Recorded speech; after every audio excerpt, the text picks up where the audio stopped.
Number 3 চেকশিট। আগে ইংলিশে আমরা এটা দেখে আসি।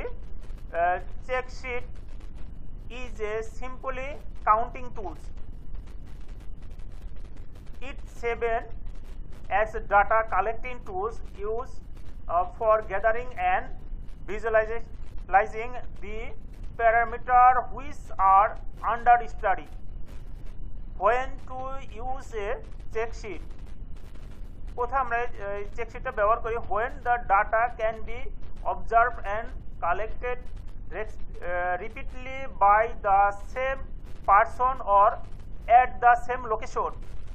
When collecting data on the frequency or pattern, ভালোভাবে বুঝবেন, pattern of event. When collecting data on the frequency or pattern of event. এটা যদি বাংলা বিশ্লেষণ করা হয়, আরেকটু আছে, আমরা একটু শেষ করে নেই। ইভেন্টগুলোর মধ্যে কি কি রয়েছে? Problem, defect location, defect causes and similar issue when collecting data from a production process.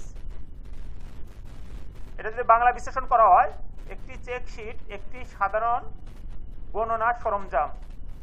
এটি অধ্যয়নের অধীনে থাকা প্যারামিটারগুলি সংগ্রহ এবং ভিজুয়ালাইজিং করার জন্য ব্যবহৃত ডেটা সংগ্রহ সরঞ্জাম হিসেবে কাজ করে। যখন এটি চেক শিট ব্যবহার করবেন যখন একই ব্যক্তি বা একই অবস্থানের ডেটা বারবার পর্যবেক্ষণ এবং সংগ্রহ করা যেতে পারে, যখন ঘটনাগুলি ফ্রিকোয়েন্সি এবং বা প্যাটার্ন, সমস্যা, ত্রুটির অবস্থান, ত্রুটির কারণ এবং অনুরূপ সমস্যাগুলির উপর ডেটা সংগ্রহ করা হয়। এটি উৎপাদন প্রক্রিয়া থেকে তথ্য সংগ্রহ করার সময়। তাহলে আশা করি আপনারা বুঝতে পারছেন এই চেকশিটটা কিভাবে কাজ করে। আমি এখন নাম্বার 4-এ চলে যাব, কন্ট্রোল চার্ট। তো ইংলিশে কি রয়েছে আমরা একটু দেখে আসি। It is a tool to assess the stability of a process, to check whether the process is in control, stability or control.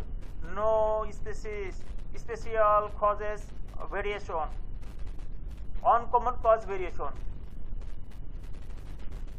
সেটা আবার ভালোভাবে বুঝবেন। No special causes variation, only common cause variation. যদি এটা বাংলা বিশ্লেষণ করি, এটি একটি প্রক্রিয়ার স্থায়ী মূল্যায়ন করার একটি সরঞ্জাম। প্রক্রিয়াটি নিয়ন্ত্রণে আছে কিনা তা পরীক্ষা করতে এবং স্থিতিশীলতা